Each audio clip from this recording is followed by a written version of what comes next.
ലങ്കാധിപതിയായ രാവണനെ കാണാൻ ചെന്ന ഹനുമാൻ ഓരോരോ രോമങ്ങൾ പറിച്ചറിയവേ ലക്ഷ്മണനോ തോർത്തില്ല, രാമനോ മുണ്ടില്ല. എന്റെ ശ്രീശങ്കര, ഇവൻ എന്തായി ജപിക്കണേ? ഹനുമാൻ ഓരോരോ മരങ്ങൾ പറിച്ചെറിയവേ എന്ന ലക്ഷ്മണന് തോർത്തില്ലെന്നല്ല, ലക്ഷ്മണൻ അത് ഓർത്തില്ല, രാമനോ മിണ്ടിയില്ല എന്നാ. ഇത് മുഴുവൻ അക്ഷരപശക. നീ രാമായണം ഒന്നും തിരുത്താൻ നിൽക്കണ്ട, ഈശ്വരനാമെങ്കിലും മനസ്സിലോട്ട് ജപിക്കാൻ നോക്ക്. ഇങ്ങനൊരു അസത്ത്. അച്ഛൻ വന്നില്ലോ. ഓമനക്കുട്ട, ലെറ്റപ്പായു. ആരാതിപ്പോ എനിക്ക് കത്തയക്കാൻ? അത് സ്കൂൾ അഡ്രസ്സില്. ലവലട്ടാണോടാ? അതിന് ഡയന രാജകുമാരി മരിച്ചു പോയില്ലടാ. ഇത് എന്റെ കൂടെ പഠിച്ച സുധിയുടെ കത്താണല്ലോ. സുധി നിനക്കറിയില്ലേ? നിന്റെ ചേട്ടന്റെ എന്റെ കൂടെ പഠിച്ച സുധി. ഓ, ആർമി ചേർന്ന പട്ടാള സുധി. ഓ, എന്താണോ ഇതിനകത്ത്? പ്രിയപ്പെട്ട ഓമനക്കുട്ടന്, ഈ വരുന്ന ഞായറാഴ്ച എന്റെ അനിയത്തി മാലതിയുടെ വിവാഹമാണ്. നീ തീർച്ചയായും വരണം. ജിമ്മിയും അപ്പുക്കുട്ടനും ഒക്കെ വരുന്നുണ്ട്. നീ അവരുടെ കൂടെ തലേ ദിവസം തന്നെ വരണം. എനിക്ക് ഒരാഴ്ചത്തെ ലീവേ ഉള്ളൂ. കല്യാണം കഴിഞ്ഞ് പിറ്റേ ദിവസം തന്നെ ഞാൻ പോവും. നീ തീർച്ചയായും വരണം. ശേഷം കാഴ്ചയിൽ സ്നേഹപൂർവ്വം സുധി. ഇത്രയും കാര്യമായി വിളിച്ച സ്ഥിതിക്ക് കല്യാണത്തിന് പോണ്ടേ? പോണം. പക്ഷെ ആ ജയിലിൽ നിന്ന് ഒരു ദിവസത്തെ പരോള് കിട്ടാന്ന് പറഞ്ഞ വലിയ പ്രശ്നമാണ്. നമുക്ക് ആ കൈമൾ മാഷ ഒന്ന് ചാക്കിലാക്കിയാലോ? ശരിയാ, തല്ലിക്കൊന്ന് ചാക്കിലാക്കിയാ 3-4 ദിവസം അവധി കിട്ടും. ലാവിഷായിട്ട് പോയിട്ട് വരാം. അയ്യോടെ തല്ലിക്കൊല്ല കാര്യമൊന്നല്ല പറഞ്ഞത്. പിന്നെ നമുക്ക് കൈമൾ മാഷിന്റെ വീക്ക്നെസ് കയറി പിടിക്കണം. അയ്യേ, വൃത്തിയാണ് ഞങ്ങളെ കിട്ടൂല. എടാ അതല്ല, എങ്ങനെയെങ്കിലും കല്യാണത്തിന് പോകാനുള്ള അനുവാദം അച്ഛന്റെ കയ്യിൽ നിന്ന് വാങ്ങിത്തരാൻ കൈമൾ മാഷിനോട് പറഞ്ഞാലോ? നിനക്ക് അമ്പിളി അമ്മാവൻ വേണോ? ഞാൻ അമ്പിളി അമ്മാവനും ബാലരമയൊന്നും വായിക്കാറില്ല. അതല്ല, മാനത്തെ അമ്പിളി അമ്മാവനെ വേണോ? ഞാൻ പിടിച്ചോണ്ട് തരാം. എന്നാൽ ഇക്കാര്യം നിന്റെ അച്ഛനോട് സംസാരിക്കാനുള്ള ധൈര്യം എനിക്കില്ല. നീ ക്ലാസ്സിൽ പോയി 10 അക്ഷരം പഠിക്കാൻ നോക്ക്. പോ. മാഷ് എന്നെ എങ്ങനെയാ കാണുന്നത്? കണ്ണുണ്ട്. അതല്ല, എന്നെ ഒരു മകനെ പോലെ അല്ലേ? എന്നാ ഞാൻ എങ്ങനെയാ കാണുന്നത്? മകനെ പോലെയോ? അല്ല, ഒരച്ഛനെ പോലെ. ഒരു മകന്റെ ആഗ്രഹങ്ങൾ അച്ഛൻ സാധിപ്പിച്ചു തരില്ലെന്ന് വെച്ചാ വേണ്ട. ഇങ്ങനെ ഒരു മകൻ ജനിച്ചിട്ട് കൈ കൊണ്ട് കണ്ണീര് ഉടയ്ക്കാതെ വൃത്തിയിട്, താഴ്ത്തിയിട്. നീ എന്നെ ഇമോഷണൽ ആക്കരുതേ. ഞാൻ ശ്രമിച്ചു നോക്കാം. എന്താ? ഒന്നുമില്ല. മനസ്സ് പതറരുത്.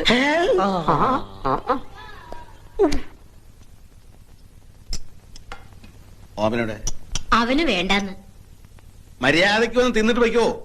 പട്ടിണി കിടന്ന് സോക്കേട് വരുത്തി വെച്ച് ആ പേര് ക്ലാസ് മുടക്കാനുണ്ടല്ലോ. വെച്ചേക്കില്ല ഞാൻ. എനിക്ക് വേണ്ട, വിശക്കണില്ല. വിശപ്പുണ്ടാവില്ല. മനസ്സ് കൂട്ടുകാരന്റെ കല്യാണ വീട്ടിലല്ലേ, അനുപവാസമൊന്നും വേണ്ട. ഇന്ന് ശനി, നാളെ ഞായർ. നാളെ വൈകുന്നേരത്തിനകം ഇങ്ങനെ തിരിച്ചെത്താവുന്നുണ്ടെങ്കിൽ മാത്രം കല്യാണത്തിന് വയ്ക്കോ. ഇങ്ങോന്നേ. എന്താച്ചാ? എന്തിനാ പറഞ്ഞയക്കുന്ന മനസ്സിലായോ? ഇല്ല. നിനക്ക് നാണം വരാ. ആ ചെക്കനെ, നിന്റെ ഒപ്പം പഠിച്ചവൻ, ആർമിയിൽ ഓഫീസർ ട്രെയിനിയാ. അവനെ കണ്ടാലെങ്കിലും നിന്റെ ആസനത്തിൽ മുളച്ച ആലൊരു തണലല്ലെന്ന് മനസ്സിലാവൂലോ. വയ്ക്കോ. ഞാൻ ഇവരോട് ടാറ്റ പറഞ്ഞതാ. അതാമോരാ, ഇതൊക്കെ അകത്തേക്ക് വെക്കുക. ജോസേ, എന്തോ? അത് പിന്നാമ്പുറത്തേക്കൊക്കെ പോകട്ടെ. അയ്യോ, മനുഷ്യനെ പേടിപ്പിച്ചുള്ളതല്ലോ. നിങ്ങളൊക്കെ ആരാ? എന്താ വേണ്ടത്? ഞങ്ങള് അല്ല, ക്ഷണിച്ചതായിട്ട് ഓർമ്മയില്ലല്ലോ. ഞങ്ങള് കുറച്ച് ദൂരേന്ന് വരിക. ദൂരേന്ന് പറയുമ്പോ അങ്ങ് അമേരിക്ക വരെ വരുവോ? അത്ര വരുവോ? അത്ര വരില്ല. ഹലോ, മാലുന്റെ കല്യാണത്തിന് വന്നവരാ, എന്റെ ഫ്രണ്ട്സാ. കണ്ടിട്ട് അങ്ങനെ തോന്നിയില്ല. കുഞ്ഞമ്മാവനല്ലേ? അതെ, അതൊക്കെ മനസ്സിലായി. പഠിക്കുന്ന കാലത്ത് സുധി കുഞ്ഞമ്മാനെ കുറിച്ച് പറയാറുണ്ടേ. എങ്ങനെ പറയാതിരിക്കും? ഇവന്റെ അച്ഛൻ മരിച്ച പിന്നെ ഇവനെ വളർത്തിയെടുത്ത് ഞാനല്ലേ. ഫീസ് അടക്കാൻ ക്ലാസ്സിന് പുറത്ത് നിർത്തുമ്പോഴാ കൂടുതലും പറയാറില്ലേ. ഇറക്കിയില്ലേ? പണിയെടുക്കാതെ എല്ലാം കൂടെ തിന്നാൻ വന്നിരിക്കുക. കുഞ്ഞമ്മാവൻ ഇങ്ങനെയാ. വാ, നിങ്ങൾ അകത്തേക്ക് വാ. എന്തൊക്കെ ഉണ്ടോ വിശേഷങ്ങൾ? വിദ്യാഭ്യാസമൊക്കെ എപ്പടി? പഠിച്ച് ഇവൻ അവിടുത്തെ സാറാവുന്ന അതോടെ. നിന്റെ പെങ്ങളെവിടെ? ഇത് കൊടുക്കാനാ? ആ പിന്നാമ്പറത്തെ കോലയിൽ ബൾബിടാൻ പറഞ്ഞു. ഇതാ വരുന്നു. നിങ്ങളില്ലേ അകത്തേക്ക് എന്ന ഇടത്ത് വശത്തെ ആദ്യത്തെ മുറിയാ. ഞാൻ ഇപ്പൊ വരാം. അതെ, പഠിച്ച് സാറല്ലടാ, എന്നെ കൊടുത്ത് പറയിപ്പിക്കണ്ട.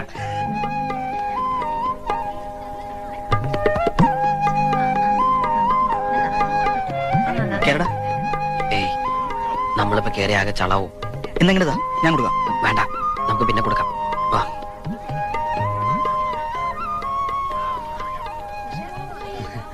എന്നിട്ട് അവളെ കണ്ടില്ലേ? കണ്ടു. അവിടെ ഭയങ്കര തിരക്കാ. നീ തന്നെ കൊടുത്താ മതി. ഞങ്ങൾ ഇവിടെ തന്നെ ഉണ്ടല്ലോ.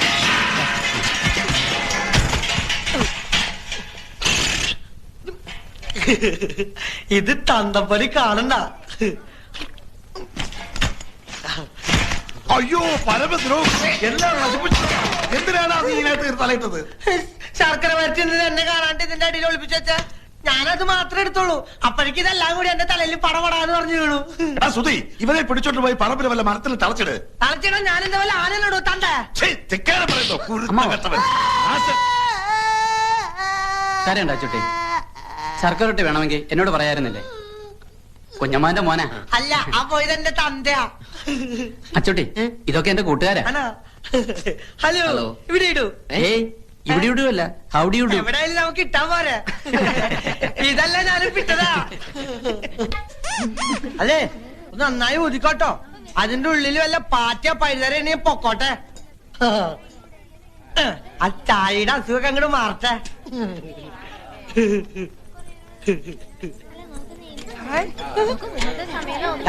ഒന്ന് മര്യാദക്ക് ഇട്.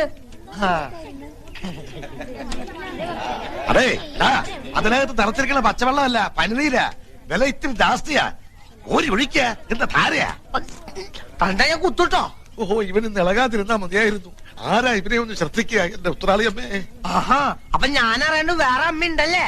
തന്റെ ആള് കൊള്ളാലോ. ഇതിപ്പോ ഇലയിട്ടിട്ട് അരി വെക്കാൻ പോയ പോലായി. നിനക്ക് ആ പണം നേരത്തെ വാങ്ങി വെക്കായിരുന്നില്ലേ? വെക്കാമായിരുന്നു, പക്ഷെ മരക്കാട് മുതലാളിയുടെ കയ്യിലിരിക്കുന്ന കാശ് നമ്മുടെ കയ്യിലേക്കൊന്ന് കിട്ടണ്ടേ? ഒന്നും പേടിക്കാനില്ല. പണവുമായിട്ട് പരമേശ്വരൻ ഇപ്പൊ എങ്ങനെ എത്തും? മരക്കാട് മുതലാളിയുടെ വാക്ക് വാക്കാ. കുഞ്ഞമ്മാൻ ഇത്രയ്ക്ക് ഉത്തരവാദിത്വം ഇല്ലാണ്ട് പോയല്ലോ.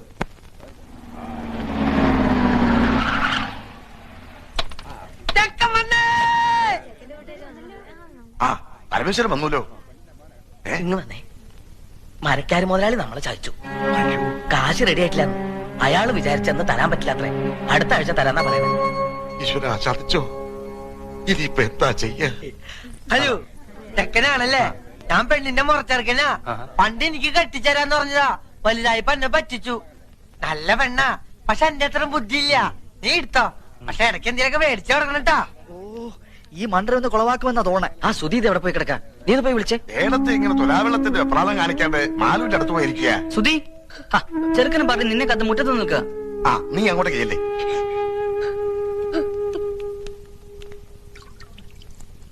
നിശ്ചയത്തിന് വരാൻ പറ്റിയില്ല, ഈ വീട്ടോത്തോണ്ടാ. ലോഹ്യ ചോദിക്കലൊക്കെ പിന്നെ ആവാം. മുഹൂർത്തത്തിന് സമയമായി. വരൂ. ശരിക്കും തെളിക്കിട്ടോ മണൊക്കെ ഒന്ന് പോട്ടെ. അതെ, എന്താണ്? നമുക്ക് ചെറുക്കന്റെ അച്ഛനൊന്ന് കാണണ്ടേ? ആ, കാണലൊക്കെ കഴിഞ്ഞിട്ടല്ലേ നമ്മൾ ഉറപ്പിച്ചത്. ആ കാണല് പോരല്ലോ. ഇതിനു മുമ്പ് നമുക്ക് ആ ചടങ്ങ് അങ്ങോട്ട് നടത്താം. ഏത് ചടങ്ങ്? ശ്രീധനപ്പണം എണ്ണി പെട്ടിയിലാക്കി തരുന്ന ചടങ്ങ് മറന്നുപോയോ? 2 ആഴ്ച മുമ്പ് തരാന്ന് പറഞ്ഞതല്ലേ. അപ്പ പറഞ്ഞു പെണ്ണ് കിട്ടുന്നതിന് മുമ്പ് പന്തലി തരാന്ന്. എടുക്കുക, കാശ് എടുക്കുക. എണ്ണി തീരുമ്പോഴേക്കും മുഹൂർത്താവും. അത് എണ്ണാനൊക്കെ നിന്നാ നേരെ ഏറെയാവും. കെട്ട് നടക്കട്ടെ ആദ്യം. ആദ്യം പറഞ്ഞ സ്ത്രീധനപ്പണം വെക്കുക. അതുവരെ കെട്ടവിടെ നിൽക്കട്ടെ. താലി കെട്ടാൻ വരട്ടെ. പറഞ്ഞ പൈസ പൈ തീർത്ത് കിട്ടണം. ആര് പറഞ്ഞു തരില്ലാന്ന്? ഇത് തരാനും വാങ്ങാനും ഒക്കെ ഇരുത്താ മുഹൂർത്തം അങ്ങോട്ട് തെറ്റും. തെറ്റണേ അങ്ങോട്ട് തെറ്റട്ടെ. മുഹൂർത്തം ഇനി ഉണ്ടാവും. അങ്ങനെ പറയരുത്. പൈസക്ക് ഇത്തിരി ടൈറ്റായി. തരാമെന്ന് പറഞ്ഞ ആള് പറ്റിച്ചു. അല്ല, കെട്ട് കഴിഞ്ഞാലും വാങ്ങാലോ. ആ ശീലം ഞങ്ങൾക്കില്ല. ഞങ്ങളുടെ നാട്ടിലൊക്കെ പറഞ്ഞ വാക്ക് വാക്കാ. ഒച്ച വെക്കരുത്, ആളുകൾ കേൾക്കും. കേൾക്കട്ടെ ആളുകൾ. കുഞ്ഞിരാമന്റെ നെറികേട്. ഇനി ഒരു അവധിയില്ല. പൈസ തന്നിട്ട് മതി കല്യാണം. സ്ത്രീധനം കടം നിർത്തി തന്ന അതിന്റെ കേട് ഞങ്ങൾക്കാ. ഇനി ഞങ്ങളുടെ കഷ്ടകാലത്തിന് പെണ്ണെങ്ങാനും വല്ല സ്റ്റൗവും പൊട്ടിത്തെറിച്ച് ചത്താ പിന്നെ ഭർത്താവും അമ്മായിച്ചിനും ജയിലിൽ കയറേണ്ടി വരും. എന്റെ കുട്ടിയുടെ ജീവിതം നശിപ്പിക്കരുത്. തറവാടിന്റെ മാനം പോണ കാര്യ. മാനം ഉള്ളവർക്കല്ലേ മാനം പോകുന്നുള്ള ആദ്യം വേണ്ടു. പറഞ്ഞു പറ്റിച്ച് പെണ്ണ് കെട്ടിക്കാമെന്ന് വിചാരിക്കണ്ട. മോനെ, ഇവൻ എന്റെ മോനാടോ. ഓശാരത്തിന് കെട്ടോടാ എനക്ക് വേണ്ട. ഒന്ന് വന്നേ, ഒരു കാര്യം പറഞ്ഞോട്ടെ. അതെ, നമ്മളൊക്കെ ചെറുപ്പക്കാരല്ലേ ചങ്ങാതി. പണത്തിനേക്കാളും പ്രധാനമല്ലേ കല്യാണം? പണം ഞങ്ങൾക്ക് അത്ര നിസ്സാരല്ല. ഈ കല്യാണം ഇപ്പൊ നടന്നില്ലെങ്കിൽ ഇനി ഒരു കല്യാണം ഉണ്ടാവില്ലെന്ന അവിടെ ജാതകത്തിൽ. പൈസയുടെ കണക്ക് പറഞ്ഞ് ഈ കല്യാണം മുടക്കരുത്. കല്യാണം കഴിഞ്ഞ് ഒരുമിച്ച് ജീവിക്കേണ്ടത് അച്ഛനും അമ്മയല്ല, നിങ്ങളാ. എനിക്ക് എന്റെ അച്ഛനമ്മയെ ധിക്കരിക്കാൻ പറ്റില്ല. ധിക്കരിക്കണ്ട, അവരെ കാര്യം പറഞ്ഞ് മനസ്സിലാക്കാലോ. താനിപ്പോ സ്റ്റാൻഡായിട്ട് നിന്നുണ്ടെങ്കിൽ അവരെന്ത് വിട്ടുവീഴ്ചയ്ക്കും തയ്യാറാവും. എന്നോടൊന്നും പറയണ്ട.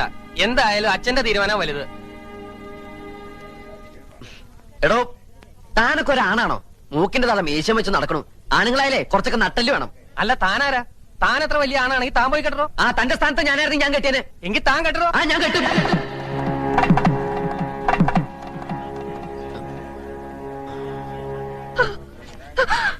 എന്റെ മോൾക്ക് മാനക്കേടുണ്ടാക്കരുത്. വസ്തു വെച്ചിട്ടെങ്കിലും 2 ദിവസത്തിനകം ഞാൻ അവിടെ കാശെത്തിച്ചോളാം. ഞാൻ നിങ്ങളുടെ കാല് പിടിക്കാം. കണ്ണീര് കാണിച്ച് മോളെ ചെലവാക്കാൻ നോക്കാം.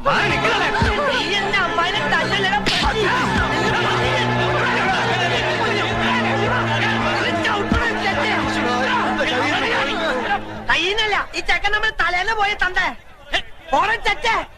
നിനക്ക് തരാനുള്ള പെണ്ണില്ലടാ. ഓനെ കൊണ്ട് വല്ല കാശുള്ള പട്ടിനെ തൊടലിട്ട് കെട്ടണ പട്ടി.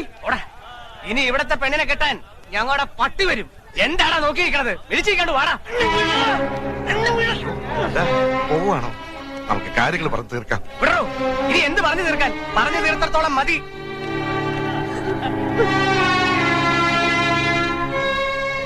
എല്ലാം നശിപ്പിച്ചല്ലോടാ നീ. മാലൂരിന്റെ കല്യാണം മുടക്കിയില് പോയി മാപ്പ് പറഞ്ഞവരെ വിളിച്ചോണ്ട് വാടാ. എന്റെ പട്ടി പോവാ കോന്തനെ വിളിക്കാൻ. കണ്ടാര് പള്ളികൾക്ക് കെട്ടിച്ചോടക്കോടെ പെണ്ണില്ല. അവൾക്ക് ഇതിൽ നല്ല ചെക്കനെ കിട്ടൂടാ. എന്നാ പോയി വിളിച്ചോണ്ട് വാടാ രാജകുമാരനെ. കൊണ്ടുവരും, ഞാൻ കൊണ്ടുവരും.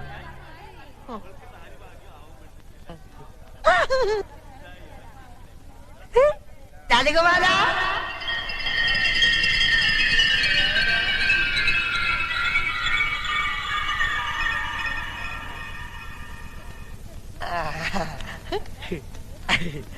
കുട്ടാട്ട കേട്ടും മാലൂല. കുട്ടാട്ടനാ മാലൂന്റെ രാജകുമാരൻ. വേണ്ട വേണ്ട, നമുക്ക് കെട്ടാം. എന്തായി കാണിക്കണേ? ഞാൻ എങ്ങനെയാ? കുട്ടേനല്ലേ പറഞ്ഞ മാലിനെ കെട്ടാന്ന്? കുട്ടാട്ട അങ്ങനെ പറഞ്ഞോണ്ടല്ലേ ഞാൻ ആ ചെക്കന്റെ തന്തയുടെ മോന്തക്കിട്ട് 2 പൊട്ടിച്ചേ. എന്നിട്ട് കുട്ടാട്ട വാക്ക് പറ. വാ, കുട്ടാട്ടൻ വന്നില്ലേ ഞങ്ങളുടെ അമ്മായി ചത്തു കൂട്ടോ. വാ കുട്ടേട്ട വരാൻ.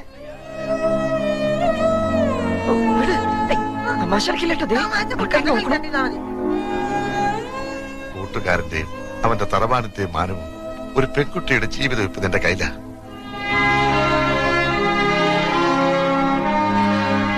വിധി അതാന്ന് വെച്ചാ അങ്ങനെ തന്നെ നടക്കട്ടെ. മണ്ഡപത്തിലേക്ക് കയറിയ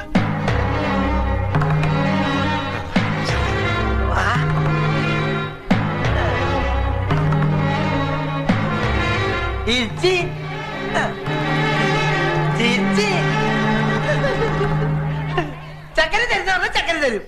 ഒന്ന് ഇറങ്ങി നിക്കടാ അങ്ങോട്ട്. കല്യാണം എന്നുണ്ടാവില്ല കേട്ടോ. കേട്ട് ഞാൻ